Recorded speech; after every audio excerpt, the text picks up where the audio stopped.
A very good evening and welcome to all of you. Dear students, in today's class I am going to start error detection. You may also call it spotting errors. Error detection and correction ये दोनों चीज़ें आज के class में मैं शुरू कर रहा हूँ। ऑब्जेक्टिव जनरल इंग्लिश की न्यू बुक के एक्सरसाइज 1 के दो पार्ट हैं। फर्स्ट पार्ट में 33 एरर्स दिए गए हैं। आज के क्लास में उन 33 एरर्स को मैं एक्सप्लेन करने जा रहा हूँ। सभी लोग क्लास में लास्ट तक बने रहेंगे और वीडियो को लाइक शेयर जरूर करेंगे। आइए शुरू करते हैं। ये मेरे सोशल साइट्स हैं जहां आप जरूर जुड़ जाएं। क्वेश्चन आपके सामने है। No error identification set 1। अब क्वेश्चन आपके सामने questions 1 to 13 have been asked in NDA examination. जो क्वेश्चन आप अभी करने जा रहे हैं 1 से 13 तक, ये एनडीए एग्जामिनेशन में पूछे हुए क्वेश्चंस हैं, यानी प्रीवियस ईयर क्वेश्चंस हैं और ये पूछे गए हैं 2015 में। तो आप पढ़ें और आंसर फटाफट दें।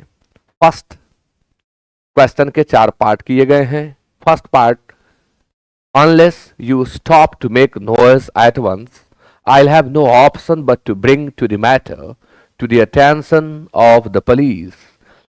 सबसे इंपॉर्टेंट बात, स्टॉप के बाद आप 2+V1 देख रहे हैं, यही तो एरर है।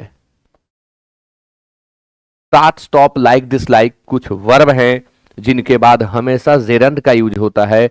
अभी आप स्टॉप याद करें, स्टॉप के बाद हमेशा जेरंड का यूज होता है, यानी टू मेक के जगह पर मेकिंग लिखना होगा। इस तरह से हम बोलेंगे कि 1 का आंसर ए होगा। जो लोग ग्रामर में वीक हैं उन्हें दिक्कत होगी, ग्रामर में वीक लोगों को दिक्कत होगी। उनके लिए एक उपाय है कि आप ये ऑनलाइन कोर्स मेरा है ग्रामर गुरु, फुल्ली रिकॉर्डेड कोर्स है और मात्र 399 रुपए में डिटेल्ड ग्रामर आप पढ़ पाएंगे। एरर डिटेक्शन, सेंटेंस इंप्रूवमेंट और ग्रामर में जो भी चीजें संभव है वो सब आपको मिल जाएंगी। तो जो न्यू हैं, जो बिल्कुल अनभिज्ञ हैं हाउ टू स्पॉट एरर से, वे पहले ग्रामर पढ़ें और तब सॉल्व करें। लेकिन जो पहले पढ़ चुके हैं किसी भी शिक्षक से, वे आसानी से समझ पाएंगे। क्वेश्चन नंबर 2 आपके सामने, he couldn't but help shed tears at the plight of the villagers rendered homeless by a devastating cyclone। plight का हिंदी मीनिंग दुर्दशा, इसका सिनोनिम होता है माइजरी। अब एरर डिटेक्ट करना है। ही कुडंट बट हेल्प में बट सुपरफ्लूअस है, हटाना होगा आंसर ए। लेकिन अब ये किताब लिखते समय गलती हुई है, एक पार्ट से प्रभावित है इसका दूसरा पार्ट, और यहां शेड के जगह पर भी शेडिंग हमें करना पड़ेगा। अब ऐसा क्यों करना पड़ेगा मैं आपको बता रहा हूं, आप ध्यान दें। ग्रामर हमें सिखाता है कि कांट हेल्प या कुडंट हेल्प के बाद हमेशा जेरंड का यूज करें। इनके साथ विदाउट का यूज ना करें, इनके साथ बट का यूज ना करें। बट दिया गया इसलिए ये गलत है, शेड इसलिए गलत है क्योंकि इनके बाद जेरंड आएगा। तो हेल्प के बाद जेरंड चाहिए, शेड का जेरंड करेंगे तो क्या होगा, शेडिंग होगा। इसलिए 2 पार्ट में एरर है, ए और बी दोनों में। क्वेश्चन नंबर 3 आपके सामने, since it was his first election campaign the candidate was confused, none could clearly understood either the principles he stood for or the benefits he promised। बताएं comment करके answer क्या होगा। Since it was his first election campaign, चूंकि यह उसका प्रथम चुनावी अभियान था, कैंडिडेट कंफ्यूज था और कोई क्लियरली समझ न सका।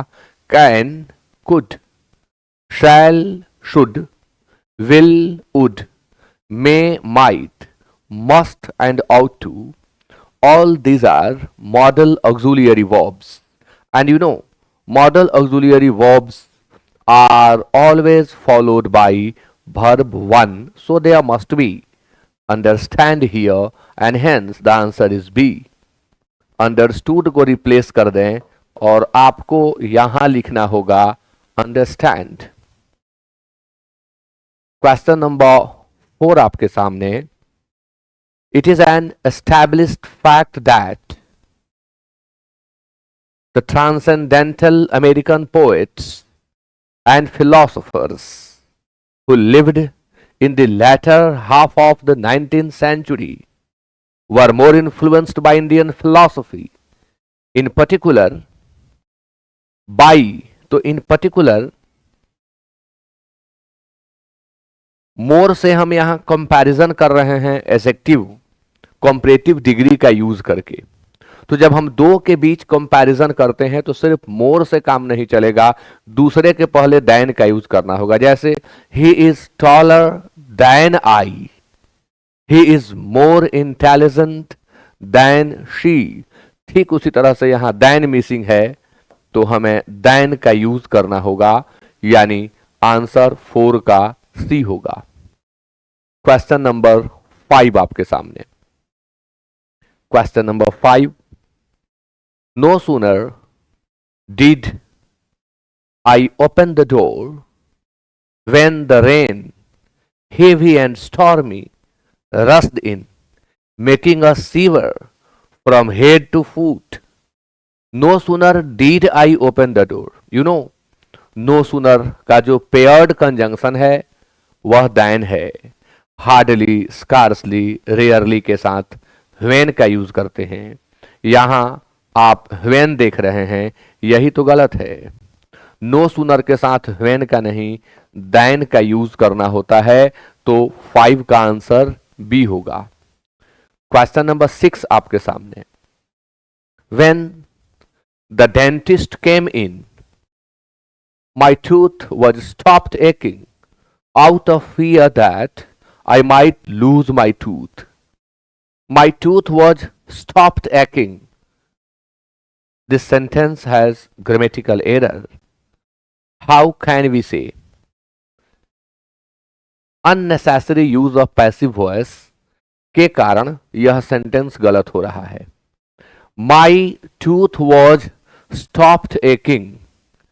दांत में दर्द था और दांत दर्द करना बंद हो गया. तो दांत दर्द करना बंद हो गया, बंद करवाया नहीं गया, यानी यहां पैसिव की जरूरत नहीं है. अननेसेसरी यूज किया गया वॉज का, जिसके चलते यह पैसिव हुआ. माई tooth stopped acting. Stopped acting तो वॉज हटाना पड़ेगा, यहां पैसिव की जरूरत ही नहीं थी. Question number 7. जैसा कि मैंने आपको कहा ये सभी क्वेश्चन पूछे जा चुके हैं एनडीए एग्जामिनेशन में. आप सॉल्व कर रहे हैं previous year question paper of NDA exam 2015. And now, question number 7 is, emphasis on equality of life ensures for the health and happiness of every individual. क्या ग्रामेटिकल एरर है यहां? ensure सुनिश्चित करना, और ensure के बाद हम for का यूज कदापि नहीं करेंगे. जब भी आप ensure के बाद for देखें काट दें. ensure के साथ प्रेपोजिशन for नहीं लगता. ensure के बाद सीधे हम ऑब्जेक्ट का प्रयोग करते हैं, बीच में हमें प्रेपोजिशन की जरूरत नहीं होती है. 7 का आंसर बी होगा. क्वेश्चन नंबर 8 आपके सामने. Question number 8. The students were waiting for the arrival of the chief guest. The students were awaiting for the arrival of the chief guest. Awaiting answer B होगा. Wait for की प्रतीक्षा करना, and await means की प्रतीक्षा करना. Wait के साथ तो आपको फॉर का यूज करना है, लेकिन जब प्रतीक्षा के लिए आप अवेट का यूज करेंगे, it will never take for. Await के बाद प्रेपोजिशन का यूज नहीं करना है, विदाउट प्रेपोजिशन इसका यूज करते हैं. यहां फॉर लगा हुआ है गलत है। या तो हम अवेटिंग लिखें या यहां हम वेटिंग फॉर का यूज करें। हमारे पास दो विकल्प हैं करेक्शन के लिए, यानी आंसर 8 का बी होगा। Question number 9। Question number 9, you will come to my party tomorrow, isn't it? You will come to my party tomorrow, isn't it? इस सेंटेंस में मैं देख रहा हूं improper use of question tags. isn't it बिल्कुल गलत है। आप क्वेश्चन टैग से परिचित हैं। शैल विल भी1 है तो अफर्मेटिव को नेगेटिव करना होता है, ऑक्सिलियरी वर्ब को शॉर्ट फॉर्म में करके आप नॉट लगाते हैं। क्योंकि यह अफर्मेटिव है, यू विल कम है तो वोंट यू होगा। आंसर सी इजंट इट गलत है। करेक्ट करने के लिए हमें वोंट यू, अफर्मेटिव को नेगेटिव कर देते हैं, नेगेटिव को अफर्मेटिव कर देते हैं। ऑक्सिलियरी वर्ब का चयन अकॉर्डिंग टू टेंस किया जाता है। बस इतना ही ध्यान रखना है। क्वेश्चन टैग वाले एरर्स बहुत सिंपल होते हैं। 9 का आंसर सी होगा। Now question number 10 is on the screen and it is, having read a number of stories about space travel, his dream now is about to visit the moon. A number of के बाद आने वाला noun हमेशा plural होगा। यह part बिल्कुल सही है। A number of and the number of के बाद आने वाला नाउन हमेशा प्लुरल होता है। About space travel बिल्कुल सही है।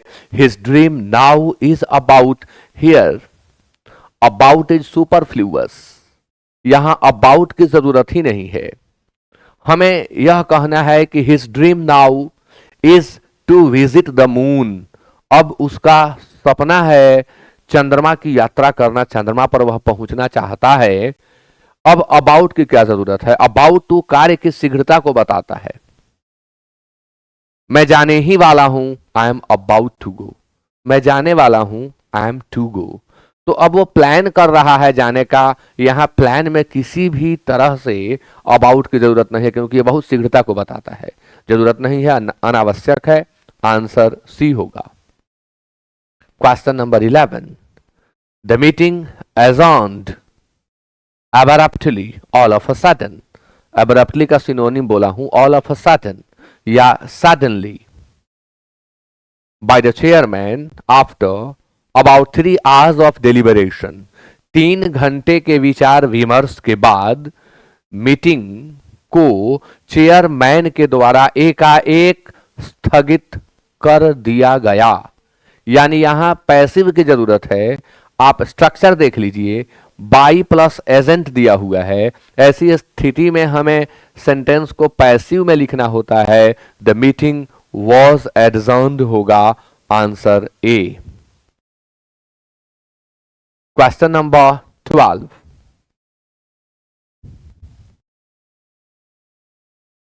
Question number 12, note 1, the hundreds of striking workers were allowed to go near the factory। किसी एक को नहीं, सैकड़ों हड़ताली कर्मचारियों को, हड़ताली मजदूरों को फैक्ट्री के नजदीक जाने की अनुमति दी गई। नॉट 1, नॉट 1 एक को नहीं, हंड्रेड्स ऑफ स्ट्राइकिंग वर्कर्स को अलाउ किया गया कि वो फैक्ट्री के नजदीक जाए। यानी आंसर ए होगा। अगर हम इसे ऐसे बनाएं कि not 1 of the hundreds of striking workers, तो वर्क के जगह वॉज करना होगा और ऐसी स्थिति में एरर 2 पार्ट में आ जाएगा। बेहतर है कि हम ऐसे लिखें not 1। Hundreds of, thousands of, millions of, billions of, trillions of के पहले द का यूज नहीं करते हैं और यहां द दिख रहा है, इसलिए एरर है। 12 का आंसर ए होगा। Now question number 13 and it is, if I had known this earlier I will have helped him. It's so easy. Sentences of supposition कहते हैं इसे, सेंटेंसेस ऑफ हिपोथेसिस कहते हैं। यदि कोई पार्ट इफ से शुरू हुआ हो और हैड लिया हो तो जो इसका सेकेंड पार्ट होगा उसमें वुड हैव के साथ V3 का यूज होगा। यहां आप देख रहे हैं if I had known this earlier I will have, it is wrong. If वाले पार्ट में हैड हो तो हम विल के जगह वुड का यूज करेंगे, यानी वुड हैव प्लस V3 का हमें यूज करना होता है। इसके बारे में एक और खास बात आपको बता दूं, इन्वर्सनल सेंटेंस जब लिखे जाते हैं तब इफ को गायब कर देते हैं, हम ऑक्सिलरी वर्ब को ही पहले कर लेते हैं। यानी अगर इसे हम इन्वर्सनल फॉर्म में लिखेंगे तो यह होगा had I known this earlier, यदि इसकी जानकारी मुझे पहले हो गई होती, I would have helped him, मैं उसकी मदद कर दिया होता। 13 का आंसर सी होगा। Question number 14, the call of the seas have always found an echo in me. The call of the seas have always found an echo in me. यदि दो सब्जेक्ट किसी प्रेपोजिशन से जुड़े हों, यदि दो नाउन के बीच कोई प्रेपोजिशन दिया गया हो और वर्ब का चयन करना हो तो प्रेपोजिशन के पहले आए हुए नाउन के अनुसार वर्ब का यूज किया जाता है। ऑफ के पहले जो शब्द है द कॉल, यह सिंगुलर है, इसलिए आंसर भी होगा हैव के जगह पर हम यूज करेंगे हैज का। नेक्स्ट क्वेश्चन आपके सामने, it is 15। Question number 15 is here and बता चुका हूं आज ही आपको। Hardly I had left home for Bombay when my son, who is settled in Calcutta, arrived without any prior information. Hardly I had, no, ये नहीं बताया था। Hardly, scarcely, rarely के बाद when लगता है, no sooner के बाद then लगता है, यह मैंने कहा था पहले क्वेश्चन में। यहां बात कुछ अलग है, यहां हम इन्वर्सन का यूज देख रहे हैं। इन्वर्सन क्या है? इन्वर्स वर्ब का नाउन है इन्वर्सन। इन्वर्स मीन्स होता है उलट देना, पलट देना, उलट देना या पलट देना। ग्रामर के अंतर्गत एडवर्ब में इन्वर्सन पढ़ते हैं हम।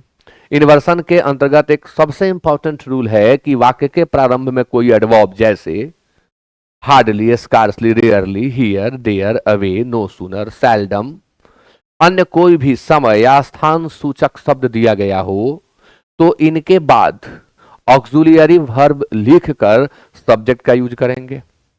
यहां देखिए हार्डली आई हैड लिखा हुआ है, यही तो गलत है।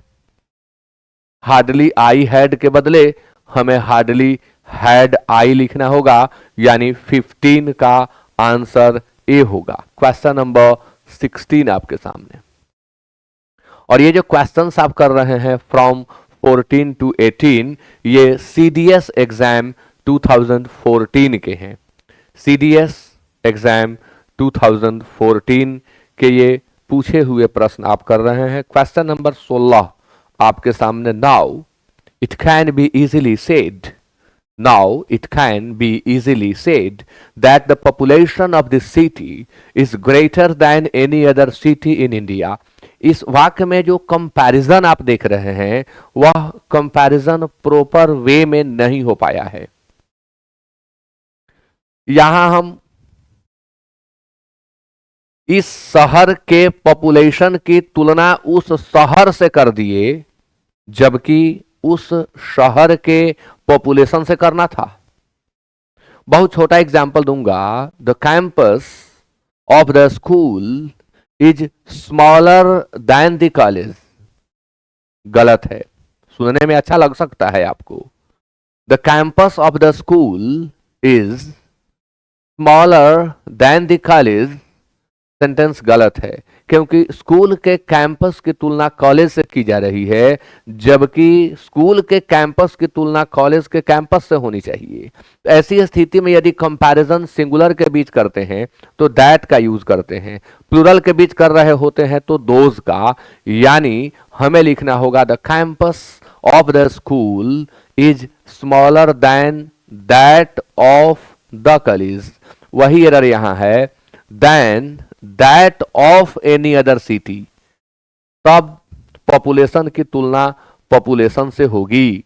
Than that of any other city of India. तो 16 का आंसर सी होगा। Now question number 17। यदि इस तरह से आप क्वेश्चंस 500 सॉल्व कर लें तो ग्रामर के सभी क्वेश्चन आप इजीली करने लगेंगे, याद करेंगे तो। Question number 17। It is difficult to explain why did Rajagopalachari resigned from the Congress in 1940। यह एक्सप्लेन करना डिफिकल्ट है कि राजगोपालाचारी क्यों 1940 में कांग्रेस से रिजाइन कर दिए। आपको बताऊं, जब दो क्लॉज WH वर्ड से जोड़े गए हों तो WH के बाद असर्टिव स्ट्रक्चर का यूज होगा, यानी WH word plus subject plus verb का यूज होगा। यहां देखें, it is difficult to explain why did, ये गलत है। व्हाई राजगोपालाचारी रिजाइन्ड, डिड हटा देंगे क्योंकि यहां पास्ट टेंस दिया हुआ है, डिड की कोई जरूरत नहीं है। सब्जेक्ट पहले हो गया, वर्ब बाद में आ गया। यदि यही प्रेजेंट परफेक्ट टेंस होता, पास्ट परफेक्ट टेंस होता, कोई मॉडल ऑक्सिलियरी वर्ब वाला सेंटेंस होता तो हम राजगोपालाचारी के बाद उस ऑक्सिलियरी वर्ब को लिखते, फिर प्रिंसिपल वर्ब को लिखते। यहां जरूरत नहीं है। उन्होंने क्यों कांग्रेस से 1940 में रिजाइन दे दिया। एक बात और, रिजाइन फ्रॉम नहीं होता है, यहां भी डबल मिस्टेक है। He resigned Congress, he resigned the job, यानी रिजाइन के साथ फ्रॉम का यूज न करें। डबल मिस्टेक यहां भी दिया हुआ है। प्रश्न लिखते समय या तो जिन्होंने प्रश्न लिखा है वो ध्यान नहीं दिए, या टाइपिस्ट से गलती हुई और किसी ने चेक नहीं किया ठीक से। दो जगह एरर है, आप याद करें। ही रिजाइंड द जॉब, उसने नौकरी से त्याग पत्र दे दिया के लिए हम इंग्लिश में बोलेंगे ही रिजाइंड द जॉब, ये नहीं कि he resigned from the job. Question number 18। The boss reminded them of the old saying that honesty was the best policy. यहां टाइप मिस्टेक है, honesty was the best policy and told them that they had better be honest in their work. Had better, would better, had rather, would rather के बाद to का प्रयोग नहीं करते हैं। कुछ लोगों को लग सकता है कि यहां टू होना चाहिए, लेकिन नहीं। आप याद करें, had better, would better, had rather, would rather, rather than, sooner than, better than के बाद बेयर इन्फिनिटिव अर्थात V1 का यूज करते हैं। फुल इन्फिनिटिव यानी 2 + V1 का यूज बिल्कुल नहीं करते हैं। एरर क्या है? The boss reminded them of, बिल्कुल सही है। रिमाइंड के बाद ऑफ लगता है। Of the old saying that, और जब बात सेइंग की कर रहे हैं तो इसे हमें प्रेजेंट में लिखना होगा। आप जानते हैं universal truth, habitual facts, quotation sayings, geographical facts, habitual facts, general truth, इन सबको हम न्यूज हेडलाइंस, इन सबको हम सिंपल प्रेजेंट टेंस में लिखते हैं। और ये तो सेइंग अपने आप कहा जा रहा है, तो आंसर 18 का भी होगा। Now it is 19, it is 19। ये एसएससी CAPF एग्जामिनेशन में पूछा गया है 19 से 23 तक। 19 से 23 तक के क्वेश्चन एसएससी CAPF एग्जामिनेशन में पूछे हुए प्रश्न हैं। ही एश्योर्ड मी दैट, उन्होंने मुझे आश्वासन दिया कि, he assured me that he will return in an our.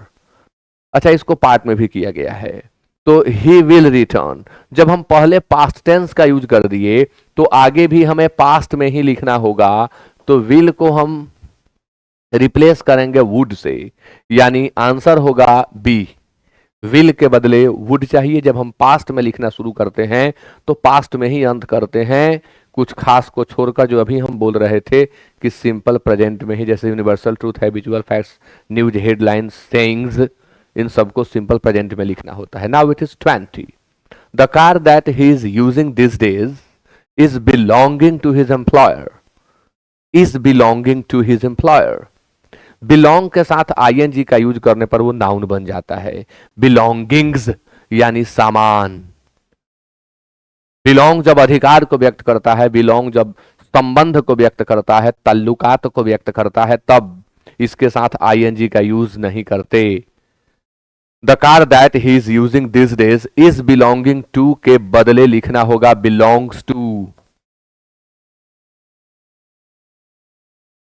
Belongs to his employer, और इस तरह से आंसर हो जाएगा B. Now 21, 3 years have elapsed, elapsed means past, 3 साल बीत गए हैं, elapsed means past, since I had gone to visit my aunt in the city। अच्छा, इसका टेक्निक याद करेंगे आप। पहले अशोक कुमार सिंह का कॉमन एरर मैं कंप्लीट कर चुका हूं। एरर में मास्टरी प्राप्त करने के लिए वह किताब एनफ है। अशोक सर की जो किताब है अ मीटर ऑफ कॉमन एरर्स, उसमें चैप्टर वाइज कॉमन एरर्स पहले दिए गए हैं जिन्हें मैं एक्सप्लेन कर दिया हूं। उसके बाद प्रीवियस ईयर क्वेश्चंस दिए गए हैं, बहुत सारे क्वेश्चंस दिए गए हैं, मतलब हजारों की संख्या में, और उन्हें मैं एक्सप्लेन कर चुका हूं। ऐसा ट्रिक बहुत उसमें बता चुका हूं। जिनका वीक है कॉमन एरर, जो स्पॉट नहीं कर पा रहे हैं, डिटेक्ट नहीं कर पा रहे हैं, वे पहले चैप्टर वाइज कॉमन एरर को भी देखें, और उसको देखने के बाद ऐसे क्वेश्चंस बनाएंगे, समझ में आने लगेगा। ये ट्रिक है, आपको याद करना होगा। पहले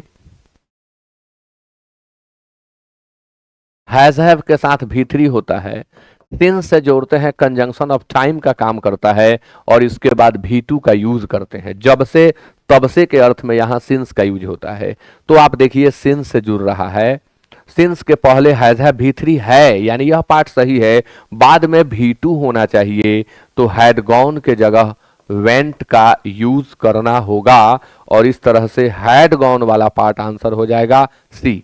अच्छा, आपको कंफ्यूज करने के लिए कभी कभी ऐसा भी किया जाएगा, आप सचेत हो जाएं। सिंस वाले पार्ट को, since I went to visit my aunt in the city 3 years have elapsed और पास्ट, ऐसे भी लिख सकते हैं। यानी हम जब सिंस को पहले करेंगे तो सिंस से लास्ट तक को पहले कर लेंगे और पहले वाले को बाद में कर देंगे।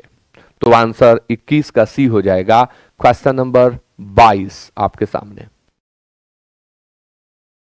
आई reached 2 hours before he had came। I reached 2 hours before he had came। पूरा पार्ट गलत है, पूरा पार्ट गलत है। किसी एक पार्ट को सुधारने से यह बनने वाला नहीं है, क्योंकि जब बिफोर पास्ट टेंस को जोड़ता है तो बिफोर के पहले हैड प्लस भी3 का यूज करते हैं और बाद में भी2 का। आपको याद होगा the patient had died before the doctor केम, तो बिफोर के बाद भी2 चाहिए, यहां इन्होंने हैड भी3 लगा दिया। और रिच्ड के पहले हैड चाहिए। I had reached 2 hours before he came. अब क्या करूं, सबका सब गलत है। करेक्ट सेंटेंस मैंने बना दिया, आगे बढ़िए। Question number 23।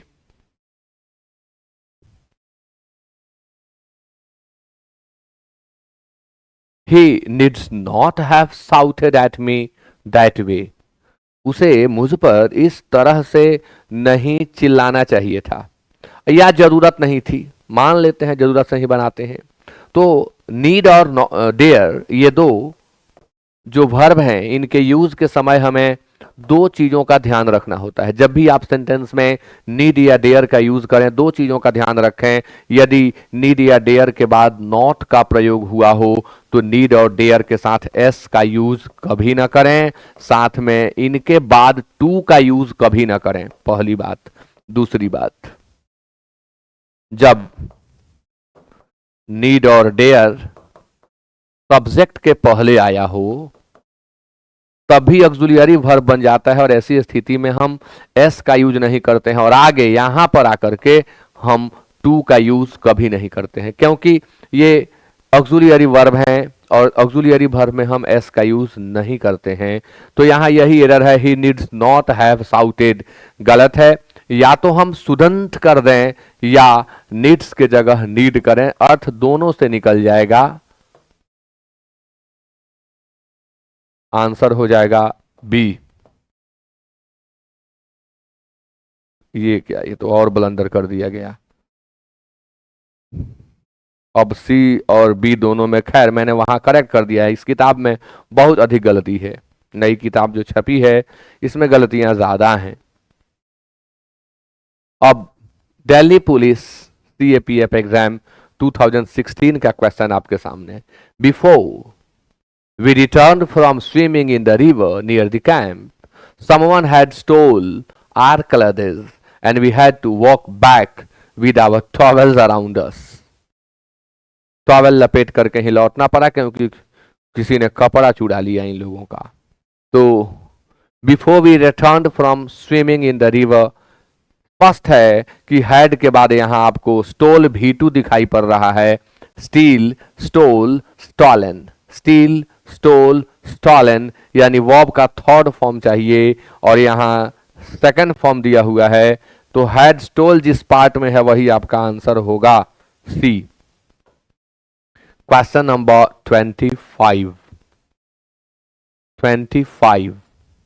Long life is good if one be happy and has friends।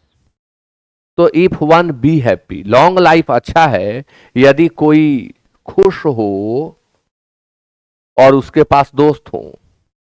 तो one be happy गलत है, one is happy, ऐसे बी का यूज नहीं करेंगे, इज एम आर को रिप्लेस करके बी का यूज नहीं करते हैं। निश्चित तौर पर बी का ही फॉर्म है is am are was were, लेकिन यूज करते समय अलग अलग ध्यान रखना होगा। यहां इज चाहिए, बी नहीं। 25 का आंसर बी होगा। Now it is 26। 26 is here and it is, the thief did not know that there was a dog laying under the table। laying under the table, laying under the table, लेटा हुआ table के नीचे। तो लेटने का English लाई होता है LIE, जिसका सेकंड फॉर्म LAY होता है, थर्ड फॉर्म LAIN होता है और फोर्थ फॉर्म LYING होता है। यहां लेइंग लिखा हुआ है, इसका यूज गलत है, LYING लिखना होगा। A dog lying under the table, dog table के नीचे पड़ा हुआ था। तो आंसर दे दें, लेइंग किस पार्ट में है?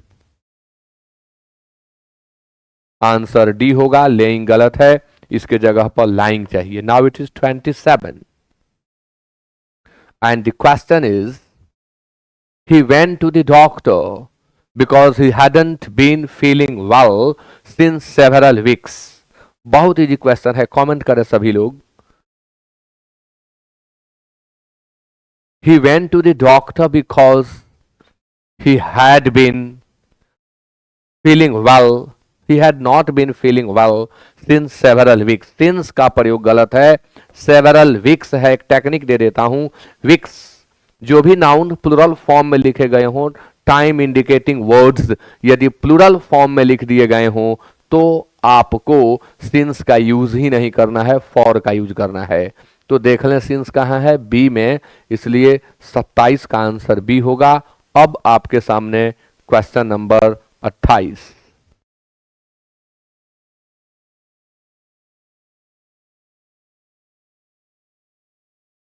Had you participated in the drawing competition, you would have won the first prize। Sentence बिल्कुल सही है क्योंकि इन्वर्सन का यूज दिखाई पड़ रहा है। इफ गायब है, हैड से लिख सकते हैं। Had you participated in the drawing competition, यदि आप ड्राइंग कॉम्पिटिशन में भाग लिए होते, you would have won the first prize, आप प्रथम पुरस्कार जीत लिए होते। कोई एरर नहीं, सेंटेंस बिल्कुल सही है। जैसा कि मैंने आपको कहा कि एक पार्ट में इफ हो तो दूसरे पार्ट में would have sentences of supposition hypothesis के स्थिति में या अनफुलफिल्ड विश या डिजायर की स्थिति में यूज किया जाता है, और इफ को गायब कर देंगे तो हैड पहले चला जाएगा। अगला क्वेश्चन आपके सामने, the spectacular rise of China has become arguably the most important geopolitical development of the past decade। Answer दिया जाए, बहुत सिंपल क्वेश्चन है। द स्पेक्टेक्युलर राइज, शानदार वृद्धि, China has became, has, have और हैड के बाद वर्ब थर्ड फॉर्म में रहता है, तो हैज बिकेम कैसे होगा, हमें हैज बिकम देना होगा, यानी आंसर होगा, लिख रहे हैं क्या लिखा हुआ है यहां, have been, arguably is arguable,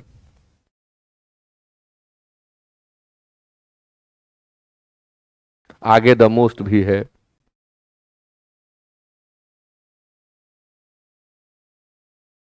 अब देखिए एलिमिनेट करते हैं, राइज सब्जेक्ट है तो हैव होगा नहीं, आगे द मोस्ट लगा हुआ है उसके पहले एडजेक्टिव लगेगा नहीं, हैज के बाद बीइंग लगता नहीं है। अब ये जो दिए हैं इसके मुताबिक करेक्ट करने पर आंसर होगा has been arguably, has been arguably sentence improvement है और इसमें हम ऑप्शन से बंध जाते हैं, तो यहां बेस्ट आंसर सी होगा 29 का।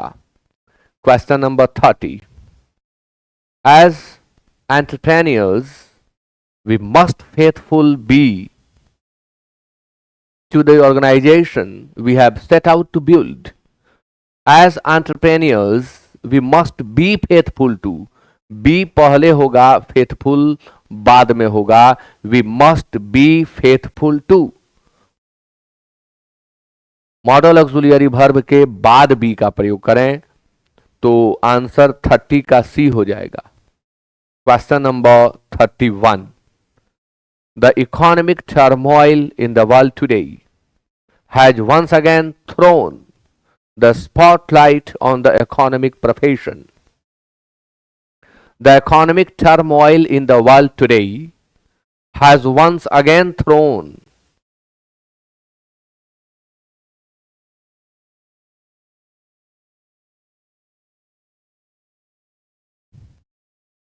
अब हम हैव लिख नहीं सकते,